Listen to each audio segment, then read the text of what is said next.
मैं भी एक माँ हूँ, आज से नहीं। मुझे तो बहुत वक्त हो गया माँ बने हुए। माँ बनने का एक अलग एहसास, एक अलग ही खुशी होती है, जो सबकी तरह मैंने भी महसूस की थी। वो अलग बात है कि अब मैं बूढ़ी हो चुकी हूँ, अब अकेली रहती हूँ, क्योंकि मेरे 4 पढ़े लिखे बेटे हैं। बहुत गर्व होता था मुझे ये कहते हुए, मेरे तो 4 बेटे हैं, मुझे बुढ़ापे की क्या टेंशन है। आज जब सोचती हूँ तो खुद पर हंसी आती है। जैसे ही मेरी नज़र मेरे वर्तमान पर पड़ती है, अचानक आंसू का एक सैलाब आ जाता है और मैं पागल की तरह रोने लगती हूँ। पागल की तरह क्यों कह रही हूँ? आज से थोड़ी हूँ पागल। मैं तो पहले इन बच्चों के जन्म की खुशी में पागल थी, फिर उनके बचपन को देखकर खुश रहकर पागल थी।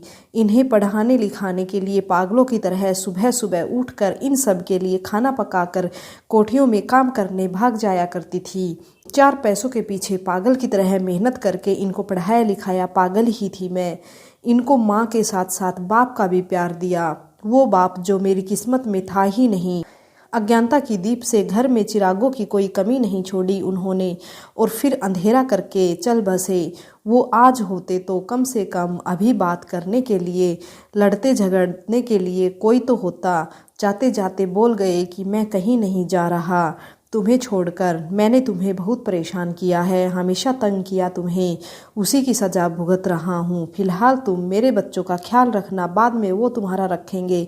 जाते जाते भी झूठ बोल गए, नहीं तो क्या बच्चों का ख्याल नहीं रखा मैंने? और एक बात तुम्हें भी बताती हूँ, मुझे तुमने नहीं, तुम्हारी शराब पीने की आदत ने तंग किया था। बार बार तुम्हारी नौकरी का छूटना मुझे बुरा नहीं लगता था। मुझे बुरा लगता था कि नौकरी छूटने का कारण तुम्हारी शराब पीना था।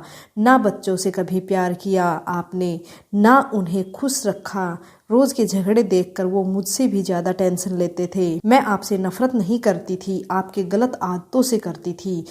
और हमेशा यही डर रहता था कि कहीं मेरे बेटे भी शराब पीने लगे बड़े होकर। लेकिन अब बच्चे बड़े हो गए हैं, खुशी भी है।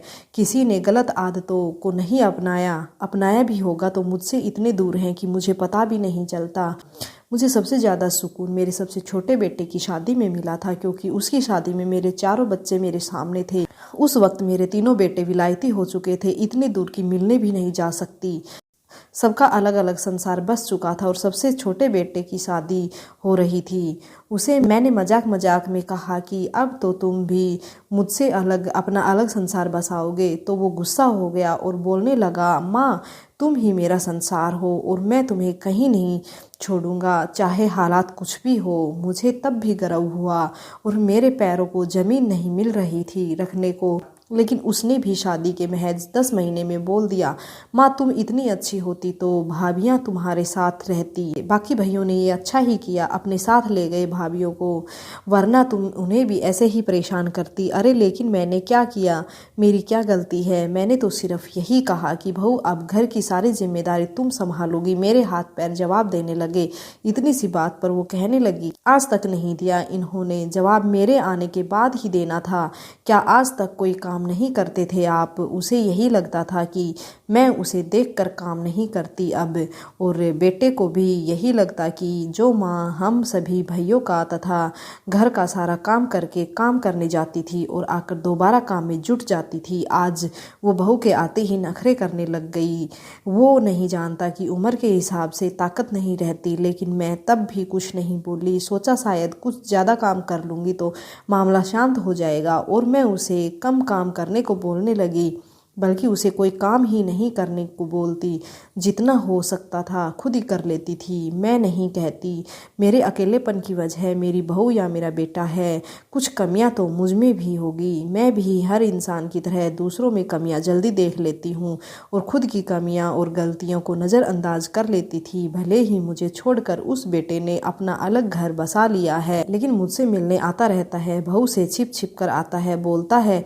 उसे पता नहीं लगने देना कि मैं यहाँ आया था। एक बार दिवाली में वो मुझसे मिलने नहीं आ सका, बहुत देर हो गई उसकी राह ताकते ताकते। मुझे पूरा भरोसा था मेरा बेटा आगे पीछे मिलने नहीं आ सकता है, कम से कम दिवाली पर तो आएगा, कम से कम आज के दिन तो उसे मेरी याद आएगी। लेकिन नहीं, बहुत देर हो गई, इंतजार करते करते हार गई थी। आखिरकार दिवाली की मिठाई लेकर मैं ही उसके घर पहुंच गई तो मैंने देखा घर पर ताला लगा था और बिना पूछे ही एक पड़ोसी ने मुझे बताया कि वो अपने ससुराल गए, बोल कर गए हैं कि कोई आए तो उसे बोल देना कि कल आना, आज वो घर पर नहीं है। ये सुनकर मैंने अपने हाथ की मिठाई उसी पड़ोसी को दे दी। पड़ोसी ने मिठाई लेने के बाद कहा, आप 1 मिनट रुकिए आंटी, वो कहकर गए हैं कोई कुछ लेकर आए तो उनको वापस भी देना। वो मिठाई खरीद कर रख गए हैं मेरे पास और अभी आपके हिस्से की मिठाई लाती हूँ। मैंने कुछ भी लेने से इनकार करते हुए कहा, नहीं बेटा, मुझे कुछ नहीं चाहिए, बस एक काम कर देना कि अगर वो वापस आए तो उसे कहना उसकी माँ उसका इंतज़ार कर रही है, एक बार मिल के चले जाना। ये मिठाई और गिफ्ट तो बहाना है मिलने जुलने का। बस इतना कहकर मैं चली आई, लेकिन 4 दिन तक बेटा आया नहीं। बीच में एक बार फ़ोन मैंने किया, इतना कहकर काट दिया कि अभी गाड़ी चला रहा है, बाद में बात करेगा, शायद काम के चक्कर में भूल गया होगा। दोबारा फ़ोन करती मैं, लेकिन एक अजीब सा डर था। जब भी उससे बात करती हूँ लगता ही नहीं कि अपने बेटे से बात कर रही हूँ, लेकिन ऐसी बात नहीं है कि वो मिलने नहीं आया। 4 दिन बाद अचानक ही मेरे घर के गेट पर जब मुझे नज़र आया तो मैं बहुत खुश हो गई। मैंने तब भी एक ही सवाल किया, क्या हुआ बेटा, अकेले आया है, बहू नहीं आई? उसने बेरुखी से जवाब दिया, वो नहीं आई। इतना कहकर उसने मेरी तरफ एक मिठाई का डिब्बा बढ़ाते हुए कहा, ये लीजिए आपकी दिवाली की मिठाई, उस दिन आपने लिया क्यों नहीं? आपको तो पता है ना मुझे इतना टाइम नहीं होता। अंदर तो आओ बेटा, बाहर से ही चले जाना है क्या? मैंने कहा, एक ही बेटा था नज़दीक, बाकी सब तो विदेश थे, पता नहीं कब लौटेंगे। हाँ माँ, ऑफिस जल्दी जाना है, फिर कभी आऊँगा बैठने, कहकर उस दिन बाहर से ही चला गया। कुछ दिन पहले की ही बात है, एक बार उसे फ़ोन करना था कि तू थोड़ी देर माँ के साथ बैठने आने वाला था, आया क्यों नहीं? लेकिन कैसे करूँ फ़ोन, मोबाइल तो ख़राब हो गया, दुकान जाकर सही करवाने की तो ताकत नहीं, क्योंकि 2 दिन से बुखार में तप रही हूँ, बिस्तर से उठने का मन भी नहीं है, खुद के लिए दवाई लाने नहीं जा सकती, मोबाइल क्या ठीक कराऊंगी, कुछ पका के खाने की ताकत भी नहीं है और मन भी नहीं है। बस मन है तो चारों बेटों को एक बार एक साथ देखने का, जैसे आखिरी इच्छा हो ये मेरी। लेकिन अब शायद ही ये सपना पूरा होगा। पूरे कमरे में मेरे साथ कोई नहीं है, एक चारों बच्चों के बचपन की तस्वीर है और एक टिक टिक की आवाज़ करती हुई घड़ी। रात के 8 बजे हैं, ठिठुरती सर्दी का मौसम और बाहर बिजली की कड़कड़ाहट के साथ रिमझिम बारिश हो रही है। मेरा बिस्तर पूरा गर्म और अजीब तरह की बदबू आ रही है, शायद बुखार के साथ बहते हुए पसीने की महक है। तपता हुआ गर्म माथा और ठिठुरती ठंड मुझे कांपने को मजबूर कर रही है।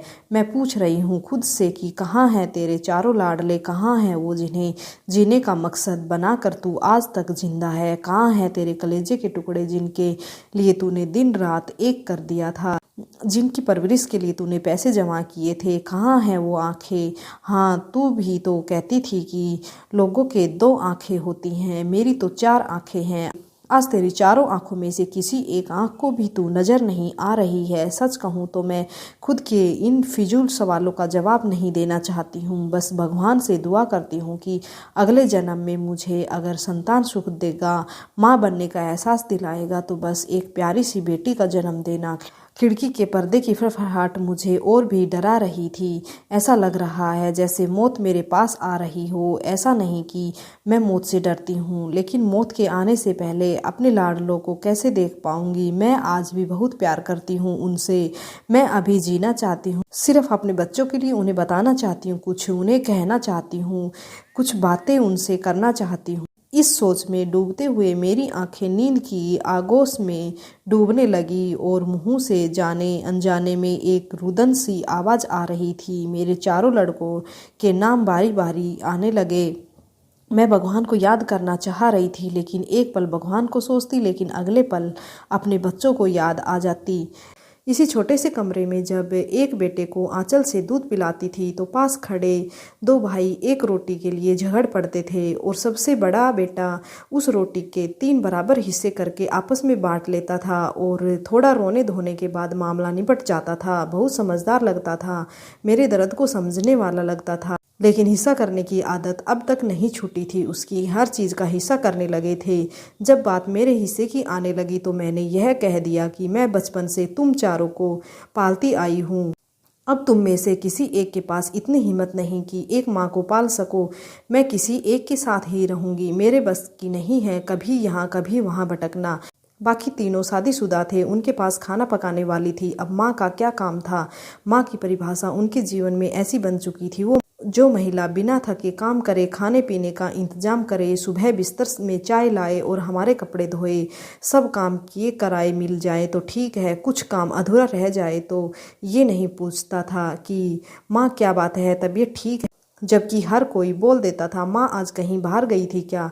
मैंने एक काम बोला था, किया क्यों नहीं? शायद बाकी तीन लड़कों को माँ की जगह बीवी मिल गई थी, इसीलिए उन्होंने मुझे सबसे छोटे के हिस्से में भेज दिया, यह कहते हुए कि इसके लिए खाना कौन पकाएगा, इसका टिफिन कौन पैक करेगा। लेकिन अब उसकी भी ज़रूरत पूरी हो चुकी थी, उसे भी माँ की कमी नहीं खलती थी। आज उन बच्चों को बचपन चिल्ला चिल्ला कर माँ माँ पुकार रहा था और बारिश की गड़गड़ाहट में चारों बच्चों का शोर भी गूंज रहा था। तभी एक बार फिर बिजली की एक तेज चमक ने खिड़की के अंदर को दोपहर की धूप जितनी रोशनी फेंकी और फिर अंधेरा हो गया और बहुत तेज आवाज़ के साथ बादल के फटने की आवाज़ आई। आवाज़ इतनी तीव्र थी जैसे मानो ज़मीन कांप गई हो और इसी आवाज़ के साथ एक झटका सा लगा और उन सभी बच्चों की आवाज़ खामोशी में बदल गई।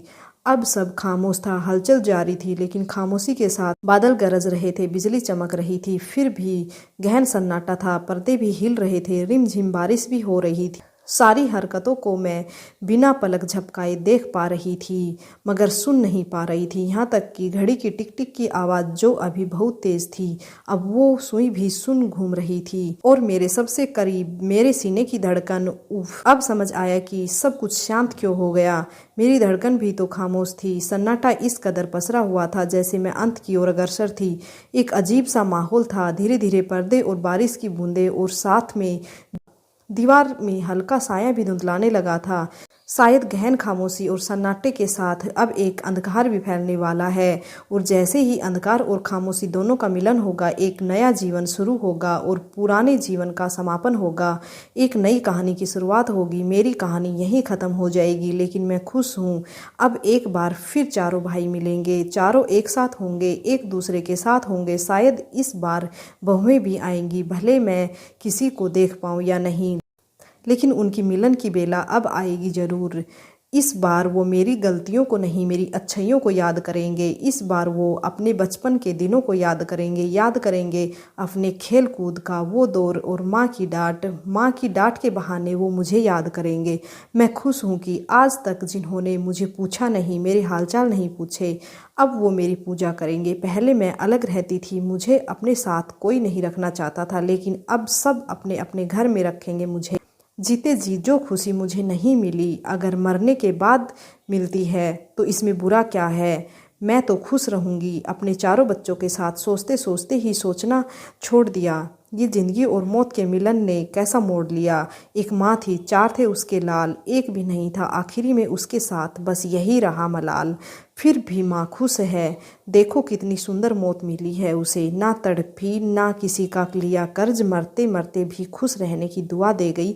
आखिरी सांस तक निभाया माँ होने का फर्ज। माँ बाप की उम्मीदें बच्चों की दौलत नहीं होती दोस्तों। ना तो वो बेटे बहू को दुखी करना चाहते, आप उनकी नज़र से देखो, वो तुम्हें प्यार के सिवाय और कुछ नहीं चाहते।